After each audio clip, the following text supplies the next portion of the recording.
청담동 이안산후조리원 로비. 화려한 샹들리에 아래 고급스러운 대리석 바닥에 제 눈물이 한 방울 떨어졌습니다.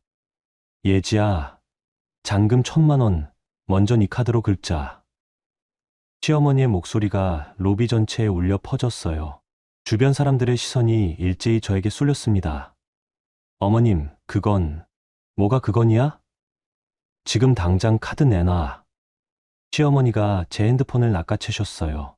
체크인 직원의 당황한 표정, 다른 가족들의 수군거림, 새언니의 울먹이는 소리까지. 모든 게 저를 향한 비난처럼 들렸습니다. 며느리가 돈 아까워서 우리 딸 망신 주려고 하네요. 그 순간 제 가슴이 무너져 내렸어요. 2년 동안 정성으로 모신 시어머니의 입에서 나온 말이라고는 믿을 수 없었거든요. 변명할 기회조차 주지 않으시고 저를 구두쇠 며느리로 만드셨어요.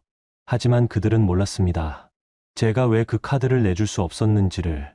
여러분의 구독, 좋아요는 더 많은 사연을 만드는 힘이 됩니다. 안녕하세요. 저는 박예지라고 합니다. 지금부터 들려드릴 이야기는 작년 겨울부터 올해 초까지 제가 겪었던 일들이에요. 결혼한 지 5년 됐고 남편 석원이와는 정말 사랑해서 만났죠. 석원이는 3남매 중 둘째인데 참 착한 사람이에요. 특히 부모님께 효도하는 모습을 보면서 이런 사람과 가정을 꾸리고 싶다는 마음이 들었었거든요. 3년 전 시아버지께서 갑작스럽게 돌아가신 후로는 시어머니, 정숙 어머님을 2년째 모시고 살고 있었어요. 처음엔 힘들었지만 혼자 지내시는 어머님을 생각하니 당연한 일이라고 여겼죠. 제가 원래 꼼꼼한 성격이라 가계부도 정리하고 어머님 드실 것도 미리미리 챙기곤 했어요. 그런데 2024년 12월 어느 추운 아침이었어요. 평소처럼 아침을 준비하고 있는데 핸드폰에서 진동이 울렸습니다. 결제 알림 문자였어요. 이안산후조리원 400만 원이 결제되었습니다. 처음엔 잘못 온 문자인 줄 알았어요. 그런데 카드 번호를 확인해 보니 분명히 제 카드였죠. 5개월 전 일이 갑자기 떠올랐습니다. 예지야, 엄마가 급할 때 쓰시라고 하나만 드려도 될까? 석원이가 조심스럽게 물어보던 날이었어요. 어머님께서 병원비나 급한 일이 있을 수도 있다고 하더라고요. 저도 며느리로서 당연한 일이라고 생각해서 부카드를 하나 만들어 드렸습니다. 그런데 결제 알림은 저에게 오도록 설정돼 있었어요. 400만 원. 적지 않은 금액이었죠. 뭔가 이상해서 어머님께 전화를 드렸습니다. 어머님, 혹시 산후조리원 결제하신 건가요? 아, 그거? 지원이 때문이야. 지원이가 임신했을 때 농담 삼아 엄마가 최고급 산후조리원 보내준다고 했더니 문에 불을 켜고 약속 지키라고 하네. 약속은 약속이니까. 정숙 어머님의 목소리는 태연했어요. 마치 당연한 일인 것처럼요. 그런데 어머님, 저한테 미리 말씀해 주셨으면. 미안하긴 한데 당장 돈이 없잖아. 4일 후에 입소할 때 잔금 1,000만 원도 또 결제해야 하니까 카드 한도 좀 넉넉히 올려줘. 전화를 끊고 나서 가슴이 답답했어요. 4년 전 저희 아이 낳을 때가 생각났거든요. 그때 어머님께서 하신 말씀이 또렷했습니다. 조리원은 사치야. 그 돈이면 분유가 몇 통이냐? 우리 때는 이틀 집에 누워있다가 밭에 나가 일했어. 그런 어머님께서 지금은 1,400만 원짜리 산후조리원을 예약하셨다는 거죠. 제 카드로요. 주방에서 가계부를 펼쳐놓고 한참을 멍하니 앉아 있었어요. 지난 2년 동안 진심을 다해 어머님을 모신 날들이 스쳐 지나갔습니다. 새벽에 일어나 아침 준비하고 어머님 좋아하시는 나물 미리 데쳐놓고 혈압약 챙겨드리고 그런 일상들이 카드 한 장 값이었나 싶어서 마음이 쓰라렸어요. 예지야, 뭐해? 남편이 회사 가기 전에 부엌으로 들어왔어요. 어머님께서 새언니 산후조리원 결제하신대. 아, 그래? 엄마가 말씀하시긴 했는데. 금액이 얼마나 되는데? 400만 원 이미 결제됐고 잔금 1,000만 원 더 내야 해. 내 카드로. 남편의 표정이 굳어졌어요. 하지만 금세 어색한 웃음을 지으며 말했습니다. 그게 엄마가 지원이한테 약속을 하셨다니까. 경사인데 기분 나쁘게 생각하지 마. 나한테 미리 상의도 없이? 미안해. 다음번엔 미리 얘기할게. 그 순간 깨달았어요. 이 집에서 제 의견은 중요하지 않다는 것을요. 저는 그냥 카드만 제공하면 되는 존재였던 거죠. 점심때쯤 어머님께서 거실에서 전화 통화를 하시는 소리가 들렸어요. 응, 지원아. 예지 카드로 결제했어. 걱정 마. 잔금도 카드로 할 거야. 어머님, 한도 문제가 있을 수 있어요. 제가 조심스럽게 말씀드렸어요. 뭔 한도? 내가 한도만 올리면 되는 거 아니야? 딸이니까 당연한 거지. 딸이니까 당연하다는 말에 가슴이 뜨끔했어요. 저도 누군가의 딸인데 제 부모님께는 이런 부담을 드린 적이 없었거든요. 그날 저녁 가족 단톡방이 난리가 났어요. 새언니가 올린 메시지였습니다. 엄마 진짜 고마워요. 약속 지켜주셔서. 청담동 이한이라니 완전 최고급이에요. 아주버님이 바로 답장을 보내셨어요. 축하한다. 지원아. 몸조리 잘해. 큰동서도 한마디 보태셨습니다.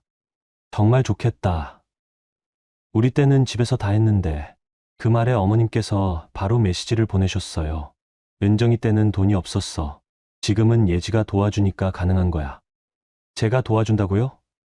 상의도 없이 제 카드를 쓰시면서요? 남편이 제 표정을 보더니 조용히 말했어요. 예지야, 엄마 기분 상하게 하지 마. 나중에 내가 갚을게. 하지만 돈 문제가 아니었어요. 존중받지 못한다는 기분, 그게 제일 힘들었습니다. 밤늦게 가계부를 정리하면서 생각해봤어요. 지금까지 참고 살아왔지만 참으면 해결되는 게 아니라는 걸 깨달았죠. 오히려 더 많은 걸 요구당하게 되는 것 같았어요. 책상 위로 형광등 빛이 하얗게 내려앉았고 가계부 위에는 제가 흘린 눈물 한 방울이 떨어져 있었습니다. 다음 날 오후였어요. 어머님께서 거실에서 또 새언니와 통화를 하고 계셨죠. 목소리가 점점 커지는 게 부엌까지 들렸어요. 지원아, 너무 걱정 마. 저는 설거지를 하다 말고 손을 멈췄어요. 어머님께서는 제가 들을 수 있는 거리에서 그런 말씀을 하고 계셨거든요. 엄마, 정말 고마워요. 피커폰이었는지 새언니 목소리까지 들렸어요. 통화가 끝나고 어머님께서 부엌으로 오셨어요. 예지야, 카드 한도 언제 올릴 거야? 3일 후면 입소인데. 어머님, 일단 카드사에 문의해 보겠어요. 문의가 뭔 문의야? 그냥 인터넷에서 클릭 몇 번 하면 되는 거 아니야? 저는 아무 말도 할 수 없었어요. 어머님께선 제가 카드 한도를 마음대로 올릴 수 있다고 생각하고 계셨거든요. 그날 오후 가족 단톡방에 메시지들이 계속 올라왔어요. 새언니, 엄마, 조리원에서 연락 왔어요. 입소 전날까지 잔금 입금해야 한대요. 어머님 알았어. 예지한테 얘기해놨으니까 걱정 마. 아주버님, 지원아, 몸조리 잘하고. 우리 지원이 첫 아기잖아. 큰동서 정말 부럽다. 나도 둘째 낳으면 조리원 갈 수 있을까? 그 메시지를 보고 어머님께서 바로 답장을 보내셨어요. 은정이도 나중에 가자. 예지가 도와줄 거야. 제가 언제 도와준다고 했나요? 상의도 받지 않으셨으면서요. 저녁 시간에 남편이 들어오자마자 어머님께서 말씀하셨어요. 석원아, 예지한테 얘기해라. 카드 한도 빨리 올리라고. 엄마, 그게 그렇게 쉬운 일이 아니에요. 뭐가 어려워? 돈 있는 사람이 뭘 그래? 어머님의 말씀에 가슴이 뜨끔했어요. 돈 있는 사람이라고 하시는 것도 그렇고 마치 제 돈이 가족 공동 재산인 것처럼 말씀하시는 것도 그랬어요. 저녁 식사 중에 어머님께서 갑자기 말씀하셨어요. 그런데 예지야, 사돈댁에서도 축하금 좀 보내주시면 어떨까? 지원이 첫 아기잖아. 숟가락을 든 손이 멈췄어요. 축하금이요? 응. 500만 원 정도? 아니면 300만 원이라도. 경사인데 사돈댁에서 축하해 주시는 게 당연하잖아. 어머님, 저희 부모님께서 별로 넉넉하지 않으세요. 그래도 딸 시댁 경사인데 뭔가는 해야지. 체면이 있는 거 아니야? 그 순간 정말 화가 났어요. 제가 카드로 1,400만 원을 지불하는 것도 모자라서 제 부모님께까지 손을 벌리라는 거였죠. 어머님, 그건 좀, 뭐가 좀, 사돈댁 딸이 우리 집에서 잘 살고 있는데 이런 경사에 뭔가 표시를 해야 하는 거 아니야? 탁이 조용해졌어요. 남편도 어색한 표정이었고 저는 더 이상 무엇을 말해야 할지 모르겠었어요. 식사 후에 방으로 들어와서 남편과 이야기를 나눴어요. 여보, 어머님 말씀이 너무하신 것 같지 않아? 그게 엄마가 지원이한테 약속을 해버리셔서 어떻게 해야 할지 모르겠어. 약속을 했다고 해서 내 카드를 마음대로 써도 되는 건 아니잖아. 미안해, 예지야. 내가 엄마한테 얘기해 볼게. 하지만 남편의 목소리에는 확신이 없었어요. 그날 밤늦게 핸드폰을 확인하다가 새언니가 보낸 개인 메시지를 발견했어요. 새언니, 엄마가 약속하신 건데 지키지 않으면 엄마 망신이야. 이해해줘. 이해하라고요? 누가 누구를 이해해야 하는 건지 모르겠었어요. 그리고 바로 이어서 온 메시지였어요. 우리 가족이잖아. 나중에 내 일이 있을 때 나도 도와줄게. 가족이라는 말로 모든 걸 정당화하려는 것 같았어요. 하지만 가족이라면 더욱 서로 존중해야 하는 것 아닌가요? 다음 날 아침에 어머님께서 또 말씀하셨어요. 예지야, 카드회사에 전화 안 했어. 오늘까지는 해야 하는 거 아니야? 네, 오늘 해보겠어요. 그리고 사돈댁에도 연락해봐. 경사라고 얘기하면서 저는 더 이상 참을 수가 없었어요. 어머님, 제 부모님께는 제가 알아서 할게요. 뭐? 내가 알아서 한다고? 이런 일은 어른들끼리 얘기하는 거야. 어른들끼리요? 그럼 저는 뭐가 되는 건가요? 점심시간에 카드사에 전화를 걸었어요. 상담원의 설명은 간단했습니다. 고객님의 현재 신용점수와 소득으로는 한도 상향이 어려우실 것 같습니다. 그런 방법이 없나요? 소득 증빙 서류를 추가로 제출하시거나 시간을 두고 신용점수가 오르기를 기다리셔야 할 것 같습니다. 전화를 끊고 나서 한참을 멍하니 앉아 있었어요. 어떻게 어머님께 말씀드려야 할까요? 저녁에 어머님께 사실을 말씀드렸어요. 어머님, 카드 한도 상향이 어렵다고 하네요. 뭐? 그럼 어떻게 해? 내일 모레가 입소인데. 다른 방법을 찾아봐야. 다른 방법이 뭔 다른 방법이야. 내가 돈독 올라서 거짓말하는 거 아니야? 돈독이 올랐다고요? 2년 동안 어머님을 정성으로 모신 제가요? 어머님, 정말 안 되는 거예요. 그럼 내가 직접 카드사에 전화해 볼까? 내가 거짓말하는 건지. 그날 밤 잠이 오지 않았어요. 처음으로 이 집에서 제가 어떤 존재인지 명확하게 깨달았거든요. 가족이 아니라 그냥 돈을 대주는 사람. 의견을 묻지도 않고 결정을 내리고 문제가 생기면 제 탓으로 돌리는 그런 관계였던 거죠. 베개에 얼굴을 묻고 조용히 울었어요. 지난 2년이 헛된 시간이었나 싶어서요. 3일째 되던 날이었어요. 입소 하루 전이었죠. 어머님께서 아침부터 초조해하셨어요. 부엌에서 아침 준비를 하고 있는데 어머님께서 계속 한숨을 쉬시면서 중얼거리셨거든요. 일을 어쩌나. 내일이면 입소인데. 저는 가슴이 답답했어요.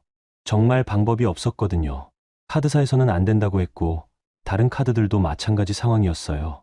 하지만 어머님께선 제가 핑계를 대고 있다고 생각하고 계시는 것 같았어요. 아침 식사 때 남편이 조심스럽게 말했어요. 엄마, 카드 한도 문제가 정말 어려운 것 같아요. 예지가 카드사에 몇 번 연락해봤는데 그럼 다른 카드는 예지 카드가 한 장뿐이야? 저는 작은 목소리로 대답했어요. 다른 카드들도 비슷한 상황이에요, 어머님. 그럼 새로 카드를 만들든지 새 카드를 만드는 것도 시간이 걸려요. 어머님의 표정이 점점 굳어졌어요. 그리고 갑자기 화를 내셨죠. 아니, 이 집에서 2년 동안 공짜로 먹고 살면서 이런 때 도움도 안 돼? 공짜로 먹고 살았다고요? 저는 생활비도 제가 대고 어머님 용돈도 제가 드리고 집안일도 제가 다 했는데요. 어머님, 그건 좀, 뭐가 좀, 사실이잖아. 네 혼자 벌어서 사는 거야? 남편이 끼어들었어요. 엄마, 그렇게 말씀하시면 안 돼요. 뭐가 안 돼? 며느리가 시어머니 부탁을 이렇게 거절하는 게 말이 돼? 저는 더 이상 무슨 말을 해야 할지 몰랐어요. 부탁이라고 하셨지만 부탁이 아니라 명령에 가까웠거든요. 점심시간에 어머님께서 직접 카드사에 전화를 하셨어요. 거실에서 큰 소리로 통화하시는 게 부엌까지 들렸어요. 네, 제 며느리 카드인데요. 한도를 좀 올려주세요. 뭐요? 본인이 아니면 안 된다고요? 그럼 제가 보증을 서면 안 돼요? 상담원이 설명을 해드렸나 봐요. 어머님 목소리가 점점 높아졌어요. 아니, 그럼 어떻게 하라는 거예요? 급한 일인데. 통화가 끝나고 어머님께서 부엌으로 오셨어요. 예지야, 내가 직접 전화해서 사정 얘기해봐. 어머님, 이미 몇 번 전화해봤어요. 사정을 자세히 얘기했어. 경사라고. 급하다고? 네, 다 말씀드렸어요. 어머님의 눈빛이 의심스러워 보였어요. 정말로? 아니면 내가 내주기 싫어서 핑계대는 거 아니야? 그 말에 정말 가슴이 아팠어요. 2년 동안 한 번도 어머님의 부탁을 거절한 적이 없었는데 이런 의심을 받다니요. 저녁에 남편이 들어와서 어머님과 대화를 나누는 소리가 들렸어요. 엄마, 예지가 정말 노력해봤어요. 노력? 그게 노력이야? 진짜 급하면 다른 방법도 있을 텐데. 다른 방법이 뭐가 있어요? 대출을 받든지 아니면 사돈댁에서 도움을 받든지. 저는 방에서 그 대화를 듣고 있으면서 눈물이 났어요. 어머님께서는 제가 정말로 핑계를 대고 있다고 생각하고 계시는 거였어요. 그날 밤 새언니에게서 전화가 왔어요. 새언니, 내일이면 입소인데 어떻게 된 거야? 새언니, 정말 카드 한도가 안 올라가요. 그럼 다른 방법은 없어.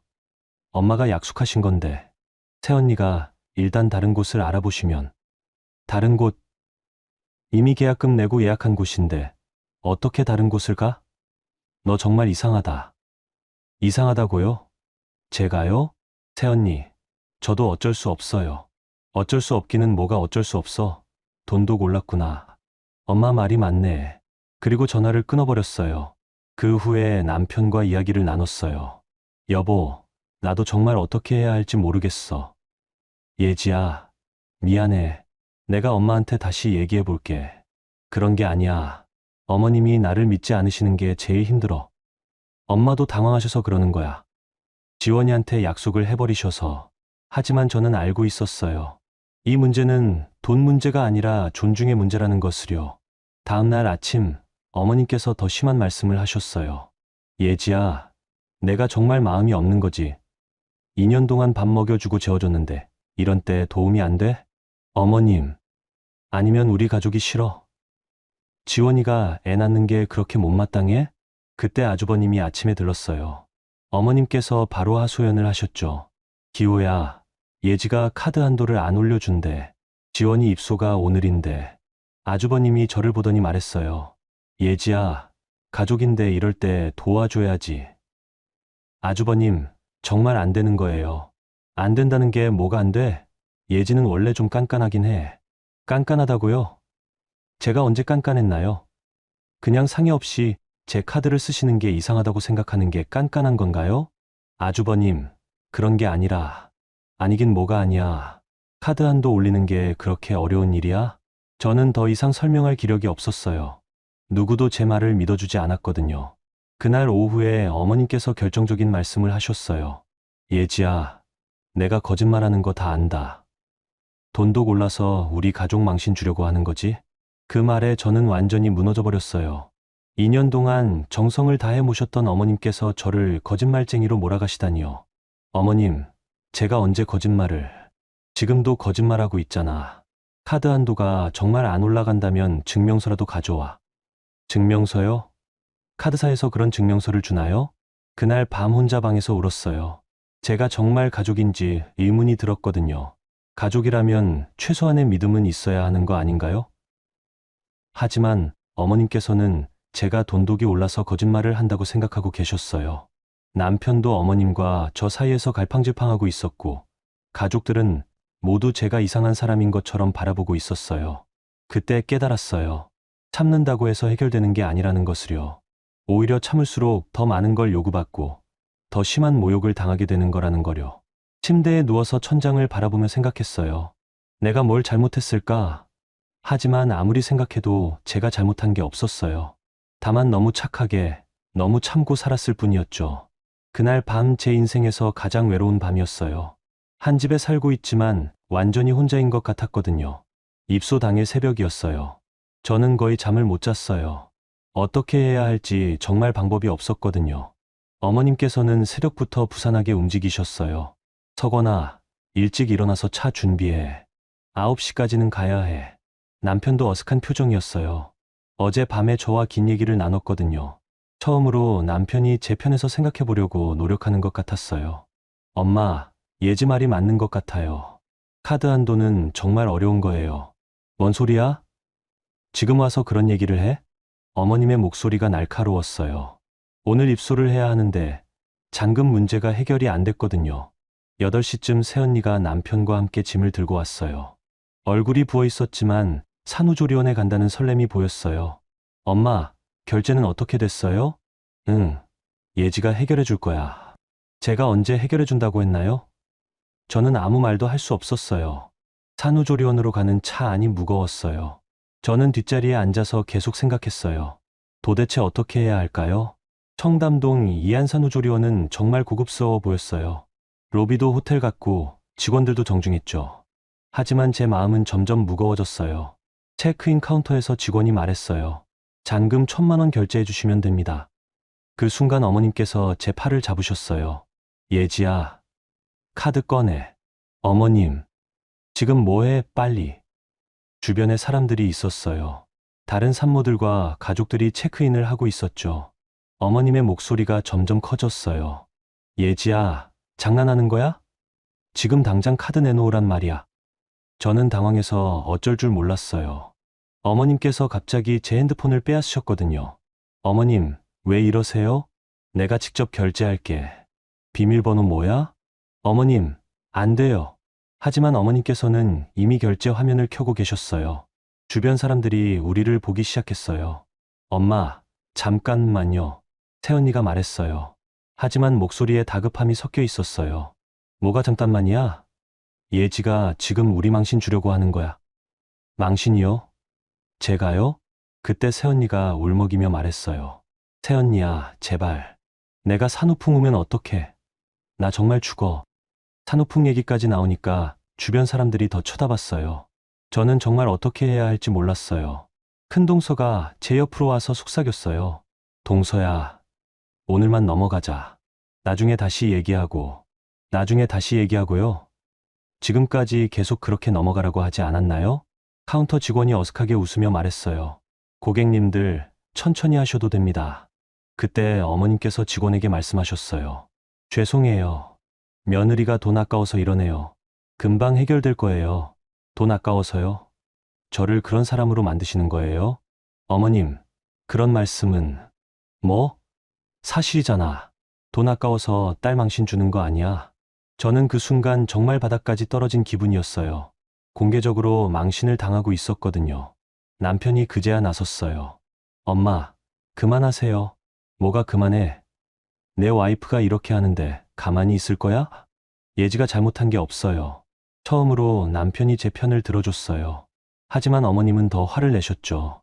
내가 지금 누구 편이야? 엄마 편이야? 와이프 편이야? 그 말에 남편이 단호하게 말했어요.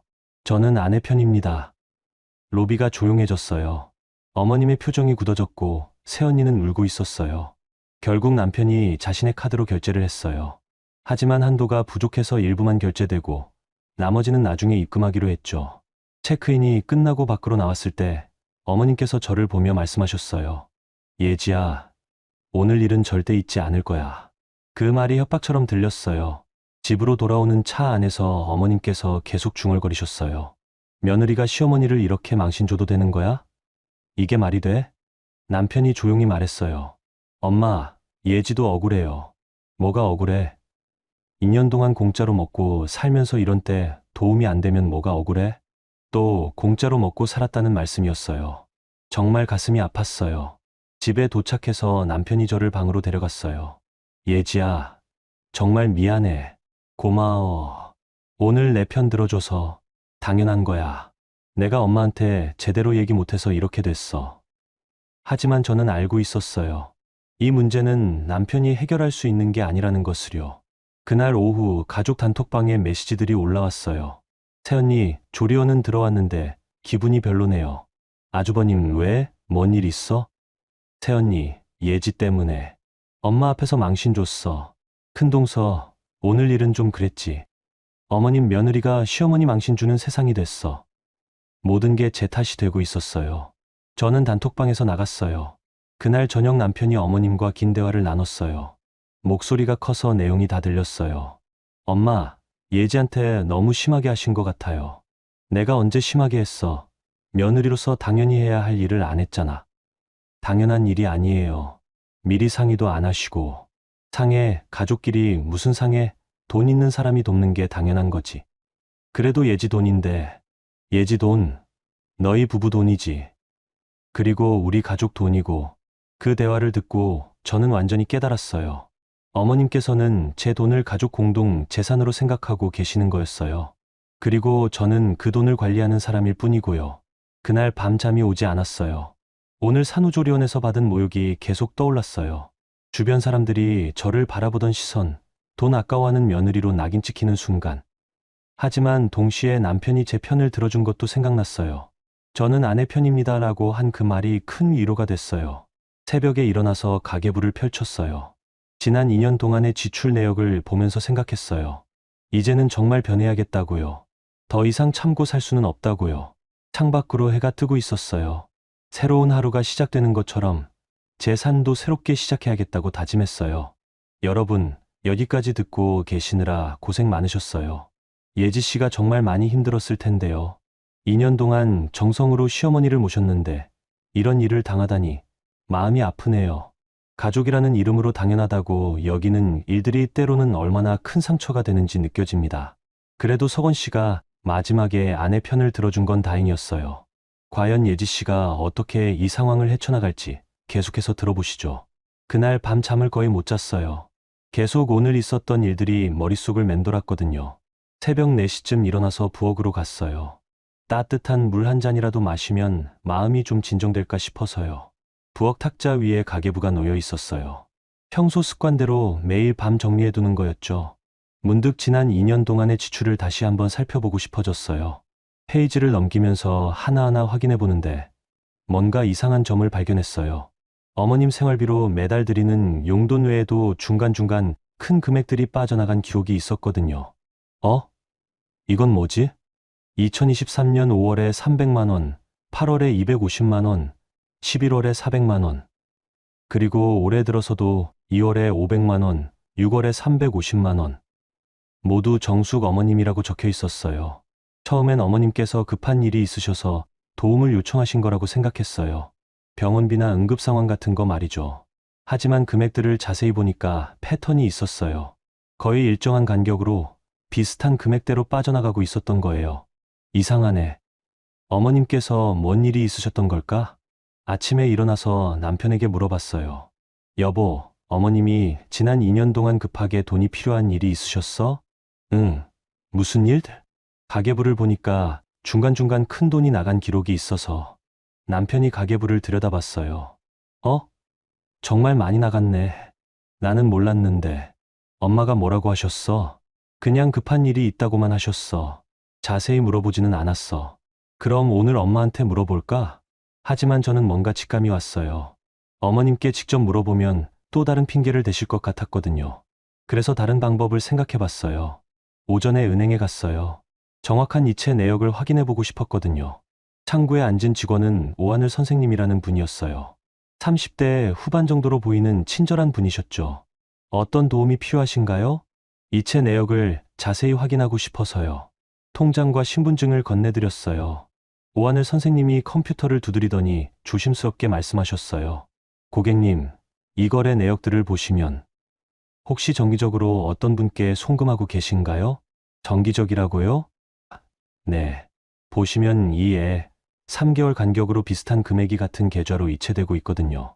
오하늘 선생님이 화면을 돌려서 보여주셨어요. 정말로 일정한 패턴이 있었어요. 이 계좌는 누구 계좌인지 확인할 수 있나요? 성함은 권기호 님으로 되어 있네요. 권기호. 그럼 아주버님 계좌였던 거예요? 그런데 고객님, 이런 패턴은 보통 생활비 지원이라기보다는 오하늘 선생님이 말을 머뭇거렸어요. 어떤 의미인지 말씀해 주세요. 정기적인 상환 패턴과 비슷해 보여서요.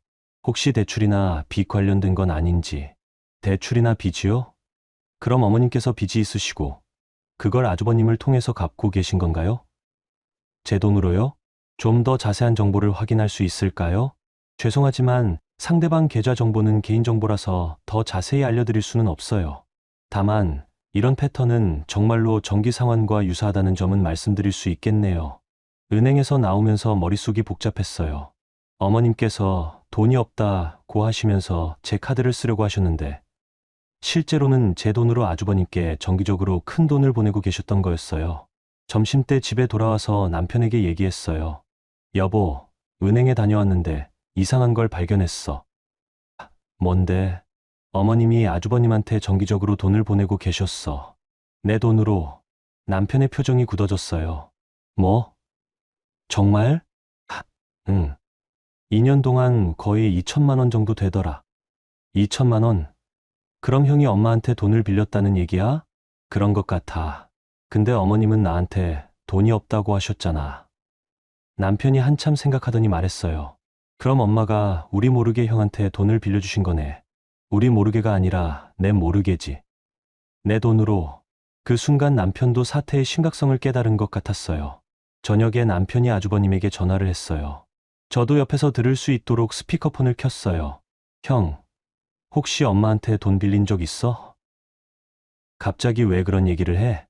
예지가 은행에서 이체 내역을 확인해 봤는데 형 계좌로 돈이 계속 들어간 기록이 있다더라. 한참 침묵이 흘렀어요. 그게 사업이 어려워서 엄마가 도와주셨어. 2년 동안 2천만 원을? 그 정도 됐나?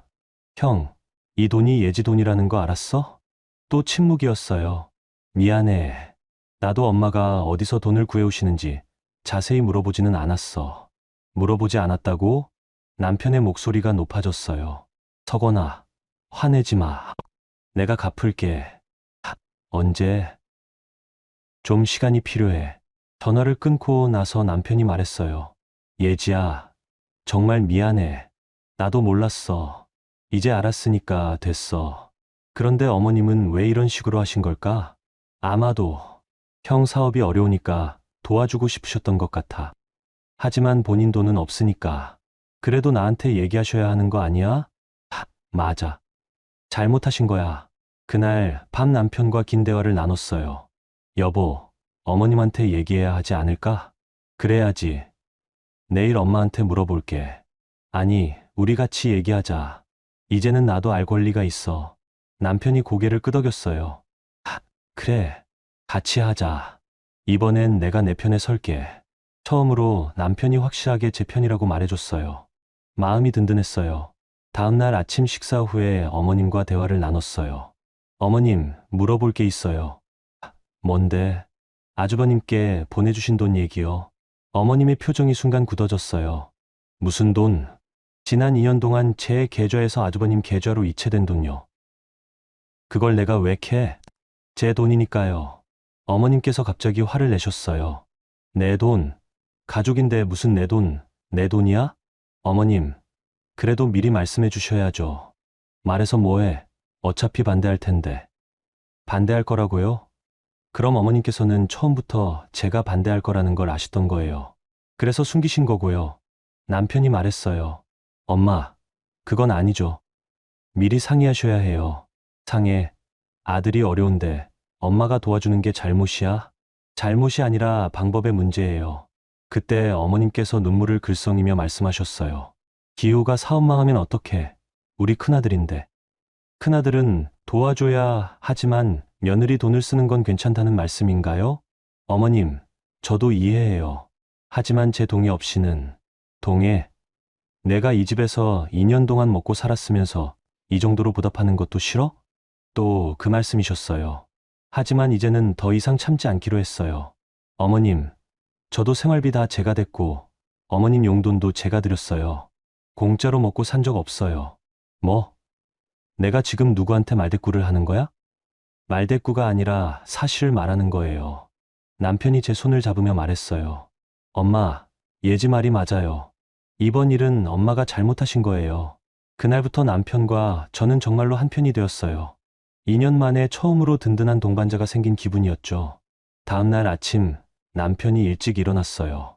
평소보다 일찍 회사에 나가는 척하더니 갑자기 어머님께 말했어요. 엄마, 카드 좀 돌려주세요. 어머님께서 깜짝 놀라셨어요. 무슨 카드? 예지 카드요. 5개월 전에 드린 거. 갑자기 왜? 더 이상 쓰시면 안 될 것 같아서요. 어머님의 표정이 굳어졌어요.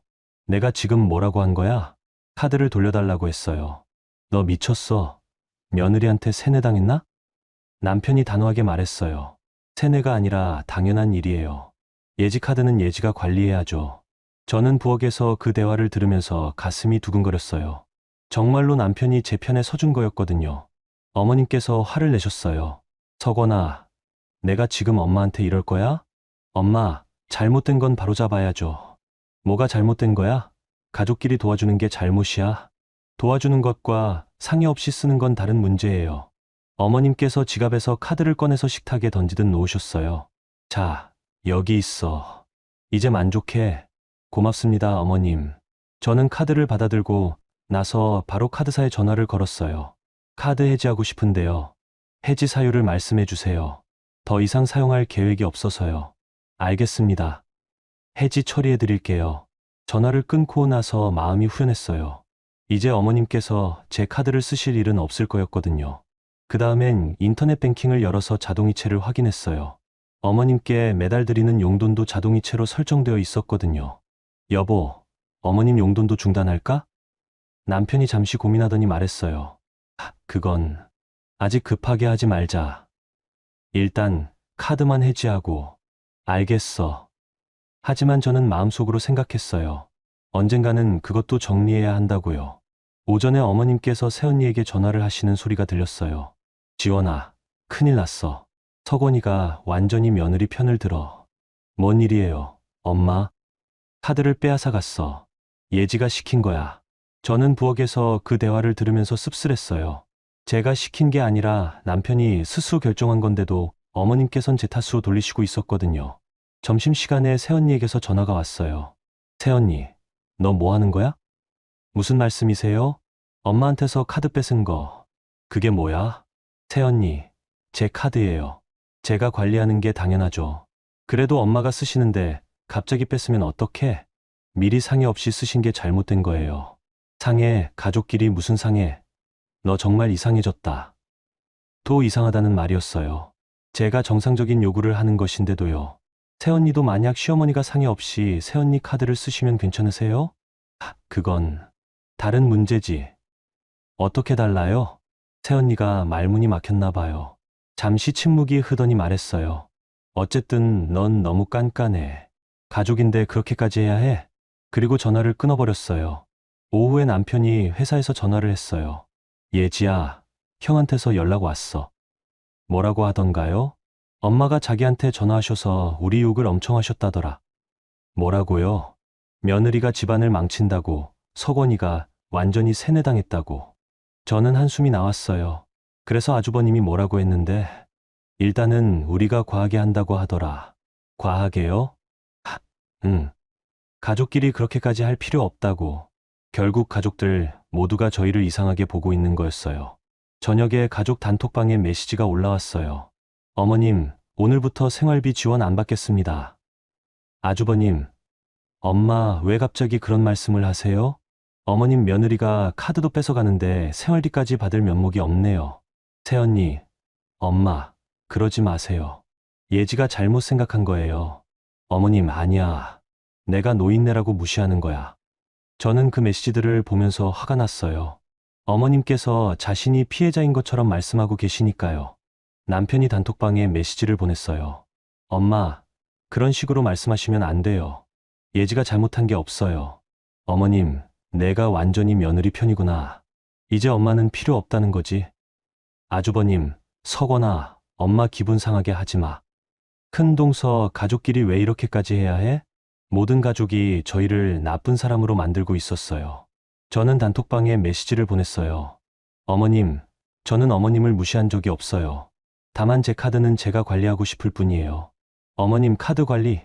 그럼 지금까지는 내가 잘못 관리했다는 뜻이야? 그런 뜻이 아니라, 어머님, 그럼 뭔 뜻이야? 너 정말 나쁜 며느리다. 그 메시지를 보는 순간 정말 화났어요. 2년 동안 정성으로 모셨는데 나쁜 며느리라고 하시니까요. 저도 메시지를 보냈어요. 어머님, 저도 2년 동안 최선을 다했어요. 나쁜 며느리라고 하시는 건 너무하신 것 같아요. 어머님 최선을 다했다고? 그럼 지금은 최선을 안 다한다는 거야? 지금도 최선을 다하고 있어요. 다만 서로 존중하면서요. 어머님 존중? 시어머니한테 카드 뺏어가는 게 존중이야? 더 이상 대화가 안 될 것 같아서 저는 단톡방에서 나갔어요. 그날 밤 남편이 말했어요. 예지야, 힘들지? 괜찮아. 이제 시작이니까. 가족들이 다 반대하는데 가족이라고 해서 잘못된 건 참고 넘어가야 하는 건 아니잖아. 남편이 제 손을 잡았어요. 고마워. 나한테 용기를 줘서. 무슨 소리야. 오히려 내가 고마워. 내 편이 되어줘서. 그날 밤 처음으로 마음이 편안했어요. 비록 가족들 모두가 반대하고 있지만 적어도 남편과 저는 같은 편이었거든요. 카드를 해지하고 자동이체를 정리하면서 생각했어요. 이제 정말로 제 인생을 제가 컨트롤하기 시작한 거라고요. 더 이상 누군가의 ATM 기계가 아니라 존중받는 한 명의 사람이 되는 거라고요. 창밖에 달이 밝게 떠 있었어요. 새로운 시작을 알리는 것 같았어요. 일주일이 지났어요. 그동안 집안 분위기는 최악이었어요. 어머님께서는 저와 아예 대화를 하지 않으셨고, 새언니는 매일같이 어머님께 전화를 드려서 저희 욕을 하셨거든요. 그런데 화요일 오후에 은행 직원 오하늘 선생님에게서 전화가 왔어요. 예지 고객님, 지난번에 문의하신 거래 내역건으로 연락드려요. 아, 네. 무슨 일이세요? 혹시 시간 되시면 은행에 한번 오실 수 있을까요? 고객님께 보여드릴 게 있어서요. 지금 가면 될까요? 네, 괜찮습니다. 은행에 도착했을 때 오하늘 선생님이 봉투 하나를 준비하고 계셨어요. 고객님, 이게 뭔지 아세요? 봉투 안에는 서류들이 들어 있었어요. 자세히 보니까 대출 관련 서류들이었어요. 이게 뭔가요? 고객님 계좌에서 권기호님께 이체된 돈의 원래 출처예요. 원래 출처요? 오하늘 선생님이 조심스럽게 설명해 주셨어요. 권기호님께서 저희 은행에서 고금리 대출을 받으셨는데 보증인이 한정숙님으로 되어 있어요. 그런데 상환이 어려워지자 한정숙 님 명의로 추가 대출을 받으신 것 같아요.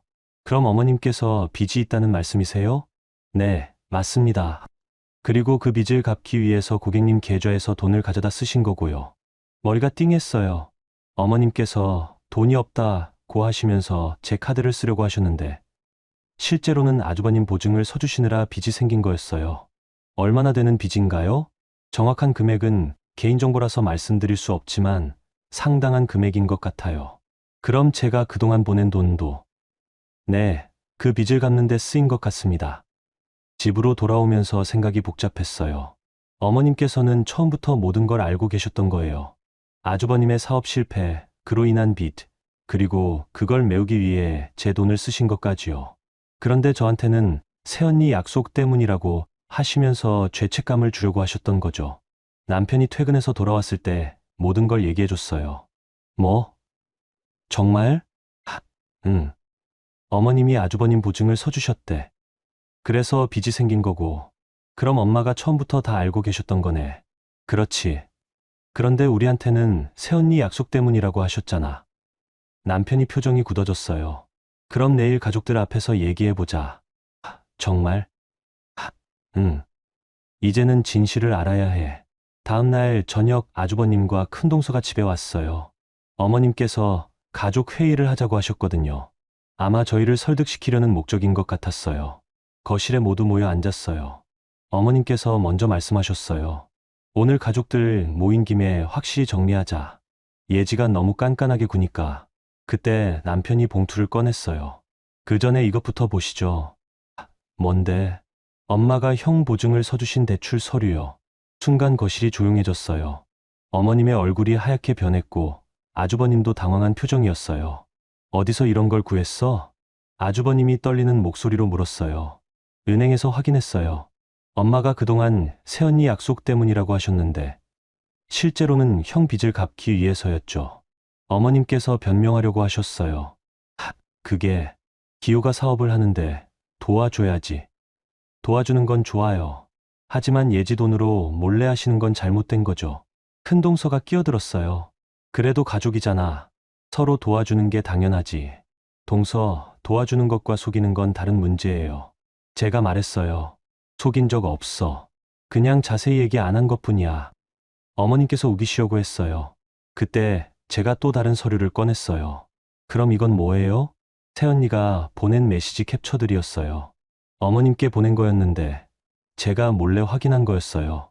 새언니가 어머님께 보낸 메시지인데 여기 보시면 예지 돈 많이 뽑아내라고 되어 있어요. 어머님의 표정이 더욱 굳어졌어요. 그리고 산후조리원은 핑계고 진짜 목적은 따로 있다는 내용도 있고요. 아주버님이 당황해서 말했어요. 그건 그런 뜻이 아니야. 그럼 무슨 뜻이에요? 남편이 다그쳤어요. 형이 사업 실패해서 빚이 생겼으니까 가족이 도와야 하는 거 아니야? 도와주는 건 좋아요. 하지만 예지한테 거짓말하면서요? 큰 동서가 갑자기 화를 냈어요. 동서야, 너 정말 못된다. 가족이 어려운데 그렇게 따지고 들어? 동서, 저도 가족이에요. 그런데 왜 저한테는 거짓말을 하셨어요? 거짓말이 아니라 배려한 거야. 내가 부담스러워할까 봐. 부담스러워할까 봐 속인 거예요? 어머님께서 눈물을 흘리시며 말씀하셨어요. 나도 어쩔 수 없었어. 기호가 망하면 어떡해. 어머님, 아주버님이 망하는 것도 싫지만 저를 속이신 것도 잘못된 거 아닌가요? 속인 게 아니야. 가족 살리려고 한 거야. 그때 제가 결정적인 말을 했어요. 그럼 왜 새언니한테는 예지가 돈독 올랐다고 하셨어요? 언제 그런 말 했어? 메시지에 다 있어요. 여기요. 새언니가 어머님께 보낸 메시지 중에 예지가 돈독 올라서 깐깐해졌다는 내용이 있었어요. 어머님께서 더 이상 변명을 못 하셨어요. 아주버님이 갑자기 무릎을 꿇었어요. 미안해, 예지야. 내가 잘못했어. 아주버님. 사업이 어려워지니까 정신이 없었어. 엄마한테 도움을 요청했는데 엄마가 어떻게 돈을 구해오시는지 자세히 묻지 않았어. 그래도 제 돈인 걸 아셨으면 말씀해 주셔야죠. 맞아. 내가 잘못했어. 갚을게. 언제요? 시간을 좀 줘. 사업을 정리하고 갚을게. 남편이 말했어요. 형, 구체적인 계획을 세워주세요. 언제까지 얼마씩 갚을 건지. 알겠어. 큰 동서가 말했어요. 그래도 동서야, 너무 차갑게 하지는 마. 아주버님도 어쩔 수 없었잖아. 동서, 저도 이해해요. 하지만 앞으로는 이런 일이 없어야 해요. 어머님께서 마지막으로 말씀하셨어요. 예지야, 엄마가 미안해. 하지만 너도 좀 이해해줘. 아들이 어려우니까. 어머님, 저도 어머님의 마음은 이해해요. 하지만 방법이 잘못됐어요. 그날 밤 가족 회의는 그렇게 끝났어요. 진실이 모두 드러났고 아주버님은 상환 계획을 세우겠다고 약속했어요. 하지만 저는 알고 있었어요. 이게 끝이 아니라는 것을요. 진짜 변화는 이제부터 시작이라는 거요. 남편과 방에 들어가서 이야기했어요. 여보, 오늘 고생 많았어. 너도 진실을 알게 되어서 다행이야. 그런데 앞으로가 더 중요할 것 같아. 맞아. 이제 우리가 원칙을 세워야 해. 처음으로 남편과 완전히 같은 마음이 된 기분이었어요. 더 이상 어머님과 저 사이에서 갈등하지 않고 확실하게 제 편에 서준 거였거든요. 그날 밤 창밖을 보면서 생각했어요. 진실은 언젠가 드러나게 되어 있다고요. 그리고 그 진실 앞에서 모든 관계가 새롭게 정리되는 거라고요. 2025년 1월 말이었어요. 가족 회의 후 한 달 정도 지났을 때예요. 그동안 집안 분위기는 많이 달라졌어요. 어머님께서는 예전만큼 당당하게 행동하지 못하셨고 아주버님은 상환 계획서를 가져왔어요. 예지야, 이거 봐. 남편이 아주버님이 보낸 메시지를 보여줬어요. 월 100만 원씩 2년에 걸쳐서 갚겠다는 내용이었어요. 100만 원씩이면 2,400만 원인데 실제 빚은 2천만 원 정도잖아? 이자를 포함한 것 같아. 그럼 받아들일까? 일단 받아들이자. 형이 성실하게 갚는지 지켜보고. 하지만 저는 돈보다 더 중요한 결정을 내렸어요. 더 이상 이 집에서 살 수 없다는 것이었어요. 여보, 우리 집을 구해볼까? 남편이 깜짝 놀랐어요. 정말? 응. 이제 독립할 때가 된 것 같아. 엄마가 반대하실 텐데, 반대하시더라도 우리 결정이야. 남편이 잠시 고민하더니 고개를 끄덕였어요. 그래. 우리만의 공간이 필요해. 다음 주부터 집을 알아보기 시작했어요. 서울 외곽이지만 우리만의 작은 공간을 찾고 싶었거든요. 2월 중순에 마음에 드는 원룸을 찾았어요. 작지만 깔끔하고 햇빛도 잘 들어왔어요. 여기 어때? 좋아. 우리 둘이 살기에는 충분해. 계약을 하고 나서 어머님께 말씀드렸어요. 어머님, 저희 독립하려고 해요. 어머님의 표정이 굳어졌어요. 갑자기 왜? 이제 저희만의 공간이 필요할 것 같아서요. 내가 있는 게 불편해서 그러는 거지? 그런 게 아니라 자연스러운 과정이에요. 어머님께서 화를 내셨어요. 자연스러운 과정? 며느리가 시어머니 버리는 게 자연스럽다고? 버리는 게 아니라 독립하는 거예요. 남편도 말했어요. 엄마, 우리도 이제 30대 중반이에요. 독립할 나이죠. 돈 문제로 싸우더니 이제 아예 나가겠다는 거야? 어머님께서는 끝까지 이해하려고 하지 않으셨어요. 이사 준비를 하는 동안 새언니에게서 전화가 왔어요. 새언니, 너 정말 나가는 거야? 네, 새언니. 엄마 혼자 두고 아주버님과 새언니들이 계시잖아요. 그래도 며느리가 모시는 게 맞는 거 아니야? 새언니, 저도 2년 동안 최선을 다했어요. 2년? 고작 2년이야? 다른 며느리들은 10년, 20년 모시는데 새언니도 시어머니 모시세요. 나는 사정이 달라. 항상 그렇게 자기만 특별하다고 생각하시는 거였어요. 새언니, 앞으로는 돌아가면서 모시시면 되잖아요. 돌아가면서? 그런 게 어딨어? 요즘 많은 집에서 그렇게 해요. 새언니가 화를 냈어요. 너 정말 이기적이다. 엄마 버리고 나가면서 당당하기까지 해? 이기적이 아니라 정상적인 거예요. 그리고 전화를 끊었어요. 이사 당일 짐을 싸면서 지난 2년을 돌아봤어요. 정말 많은 일이 있었죠. 처음엔 착한 며느리가 되려고 노력했지만 결국 존중받지 못했어요. 어머님께서 마지막으로 말씀하셨어요. 예지야, 나중에 후회할 거야. 어머님, 후회하지 않을 거예요. 시어머니 버린 며느리가 어떻게 되는지 두고 봐. 버리는 게 아니라 경계를 만드는 거예요. 남편이 마지막 짐을 들고 나왔어요. 엄마, 저희 가까이 살 테니까 자주 안부 여쭐게요. 안부? 그냥 연락하지 마. 어머님께서는 끝까지 화가 나신 것 같았어요. 새 집에 도착해서 짐을 정리하면서 남편과 이야기했어요. 여보, 후회 안 해? 전혀. 오히려 왜 진작 이렇게 하지 않았나 싶어. 어머님이 많이 섭섭해 하실 텐데. 시간이 지나면 이해하실 거야. 창문을 열어보니 햇빛이 정말 좋았어요. 처음으로 우리만의 공간에서 숨을 쉬는 기분이었어요. 3월 초에 아주버님으로부터 첫 번째 상환금이 들어왔어요. 약속대로 100만 원이었어요. 형이 약속 지키네. 다행이야. 하지만 더 중요한 건 제가 변한 것이었어요. 더 이상 누군가의 요구에 무조건 응하지 않았어요. 제 의견을 분명히 말하고 제 권리를 지켰어요. 어머님께서는 여전히 연락을 하지 않으셨어요. 가끔 남편이 안부 전화를 드렸지만 저와는 대화를 하려고 하지 않으셨죠. 새언니도 마찬가지였어요. 산후조리를 마치고 집에 돌아간 후로는 연락이 끊겼어요. 하지만 저는 전혀 후회하지 않았어요. 오히려 마음이 편해졌거든요. 4월 어느 날 큰동서에게서 연락이 왔어요. 동서야, 어머님이 많이 외로워하세요. 그렇구나. 가끔 안부 전화라도 드리면 어떨까? 동서가 자주 안부 여쭈시면 되잖아요. 나도 하고 있지만 며느리가 다르잖아. 동서, 저도 이제 제 인생을 살고 싶어요. 큰동서가 한숨을 쉬었어요. 그래, 알겠어. 너도 나름대로 사정이 있겠지. 그 통화 후에 남편과 이야기했어요. 여보, 가끔은 엄마한테 안부 인사라도 할까? 내가 원하면 해. 하지만 다시 예전처럼 돌아가지는 말자. 물론이지. 경계는 유지하면서 5월에 어머님께 어버이날 선물을 보냈어요. 꽃다발과 편지였죠. 편지에는 간단한 인사와 함께 제 마음을 적었어요. 어머님, 비록 따로 살고 있지만 어머님을 잊은 적은 없어요.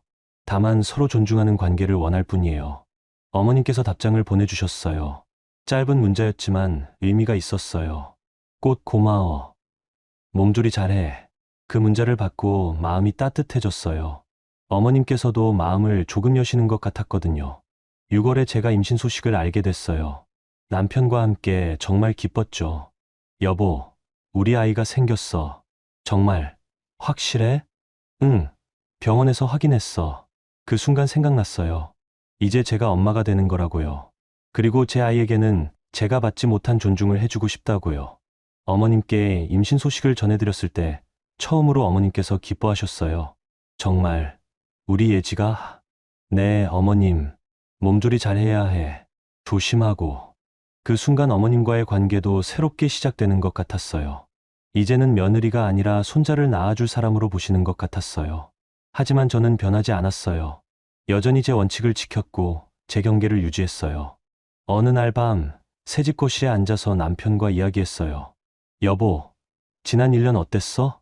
힘들었지만 보람 있었어. 너는? 나도 처음으로 내가 나 자신이 된 것 같아. 창밖으로 달이 보였어요. 1년 전 그 달빛 아래에서 다짐했던 것들이 생각났어요. 더 이상 누군가의 ATM이 아니라 존중받는 사람이 되겠다고 했던 다짐. 그 다짐을 지켰어요. 그리고 이제 제 아이에게도 같은 존중을 해주고 싶었어요. 핸드폰을 들어서 어머님, 새언니, 아주버님의 연락처를 보았어요. 그리고 조용히 수신 차단 해제를 눌렀어요. 이제는 제가 선택할 수 있었어요. 언제 연락을 받을지, 어떻게 관계를 유지할지를요.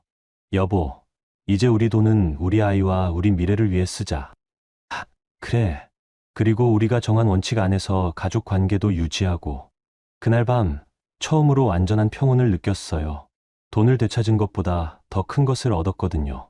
바로 제 자신의 존엄이었어요. 여러분, 오늘 이야기 어떠셨어요? 예지 씨가 정말 많은 시행착오를 거쳐서 자신만의 답을 찾아가는 모습이 인상적이었네요. 처음엔 착하고 순종적인 며느리였지만 결국 자신의 존엄을 지키는 당당한 사람으로 성장했잖아요. 사실 우리 모두 살아가면서 비슷한 상황을 만날 수 있어요. 가족이라는 이름으로 당연시되는 것들, 참으면 해결될 거라고 생각했던 문제들이 오히려 더 큰 상처로 돌아오기도 하죠. 예지 씨처럼 때로는 용기 있게 아니오라고 말할 줄 아는 것도 필요한 것 같아요. 특히 석원 씨가 마지막에 아내 편에 선 모습도 좋았어요. 부모와 배우자 사이에서 갈등할 때가 많은데 결국 새로운 가정을 이루었으면 서로를 우선으로 생각해야 하는 것 아닐까요? 돈보다 더 소중한 건 서로에 대한 존중이었다는 메시지도 와닿았고요. 예지 씨가 마지막에 얻은 평온함이 여러분께도 작은 위로와 지혜가 되었으면 좋겠습니다. 구독과 좋아요 부탁드립니다.